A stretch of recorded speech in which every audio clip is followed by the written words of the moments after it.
DJ Ankit Sonai. जहर जिंदगी में घोर कतबा करबे, जहर जिंदगी में घोर कतबा करबे, हमर मरल मुहवा देखबे जे बियाह करबे, हमर मरल मुहवा देखबे जे बियाह करबे, जहर जिंदगी में घोर कतबा करबे, जहर जिंदगी में घोर कतबा करबे,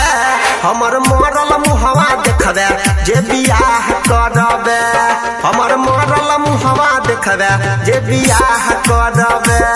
हमर मरल मुहवा देखबे जे बियाह करबे। Mix by DJ Ankit Sonai. आपका ये नाम है?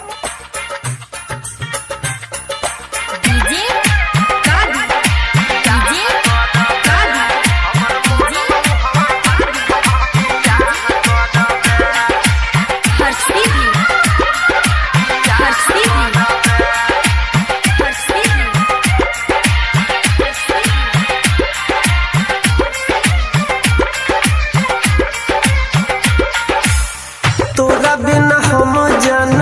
घुट घुट मरबो, तू नहीं रहबे त जी की करबो गे जान, तोरा बिना हम जान घुट घुट मरबो, तू नहीं रहबे त जी की करबो, तू त निकाल जेबे दिलवा के घर से, हमरा गिरा कर जइबे अपना नजर से, हमरा छोड़ दोसर से सलाह करबे, हमरा छोड़ तू दोसर से सलाह करबे, हमर मरल मुहवा देखबे जे बियाह करबे, हमर मरल मुहवा देखबे जे बियाह करबे।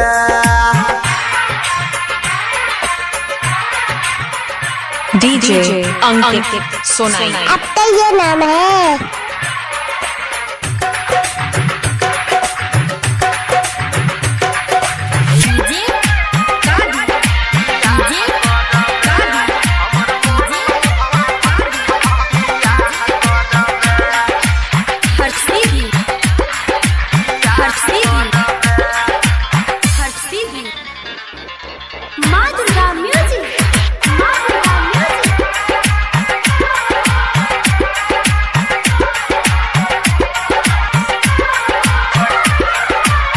सपना जरा ककेला सोलह सिंगार गे,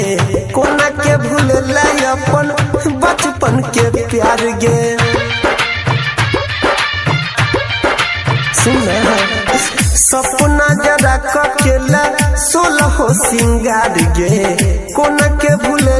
अपन बचपन के प्यार गे, डोलिया में बैस के जइबे तू त दूर गे, ये तने बता दे कवन कलियो कसूर गे, राइटर सनी यनील से सलाह करबे, परवीन देवेंद्र से सलाह करबे, हमर मरल मुहवा देखबे जे बियाह करबे, हमर मरल मुहवा देखबे जे बियाह करबे। जहर जिंदगी में घोर कतबा करबे, जहर जिंदगी में घोर कतबा करबे, हमर मरल मुहवा देखबे जे बियाह करबे, हमर मरल मुहवा देखबे जे बियाह करबे, जहर जिंदगी में घोर कतबा करबे, जहर जिंदगी में घोर कतबा करबे, हमर मरल मुहवा देखबे जे बियाह करबे, हमर मरल मुहवा देखबे जे बियाह करबे, हमर